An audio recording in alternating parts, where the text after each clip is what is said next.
no gardener is ever going to go out into a garden and say, give me some vegetables and then maybe I'll water you.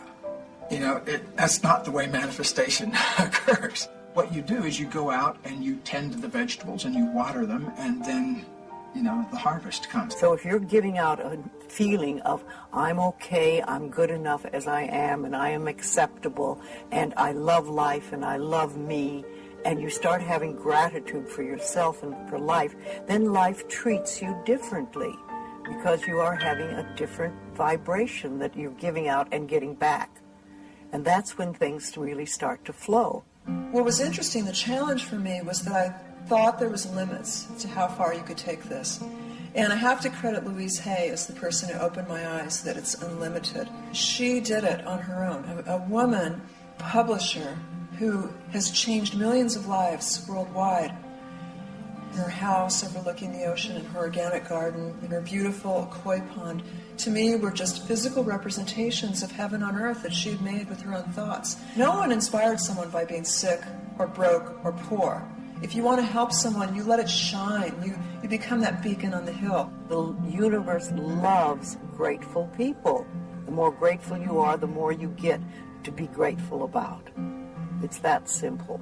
Life is really very simple. We make it enormously complicated, but it doesn't have to be. We all go through an evolutionary process in our growth where we start out wishing and hoping and believing that the universe is like Santa Claus and all you have to do is write your list up and you get what you want. But there's a commitment to consciousness and a commitment to action that's necessary in order to be able to manifest the things that we affirm or we intend. When I was wishy-washy about wanting a soulmate, I got wishy-washy results. I got, this guy writes poetry and this guy has a good job, so put them together, I got a soulmate. But when I got clear, right away, it happened. Nobody in the history of my family that I know of has ever had a successful relationship. I realized that it would be breaking absolutely radical new ground if I was able to create a relationship that worked, that would be an unthinkable thing to do. And what better thing to make happen, than something completely unthinkable. And so I designed what I wanted in a close relationship in my mind. And honesty, a relationship where both of us were free to pursue our creativity, our creative callings, and that each of us took full responsibility for our lives so that we didn't get into blaming each other. From that moment, it only took a month until Katie came into my life and basically set the tone for our whole last 27 years together. I have an intention that says, I want to meet a partner that I love. I want to have a relationship that's meaningful to me.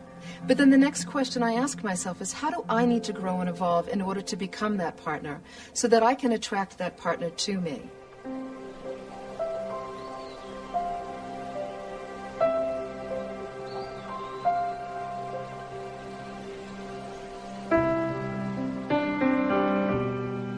All my relationships are harmonious.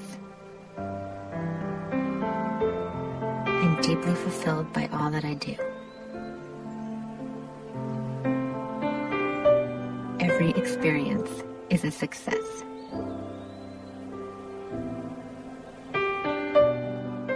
I deserve the best, and I accept it now. I listen with love to my body's messages. I am healthy, whole, and complete.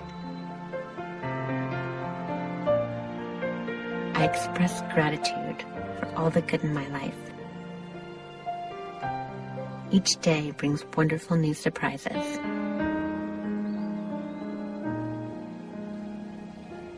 Everything that everyone wants, whether it is a material object, a state of being, a relationship, a pile of money, a circumstance, an event, every single thing, without exception, that you have ever wanted or ever will want is because you think you will feel better in the having of it.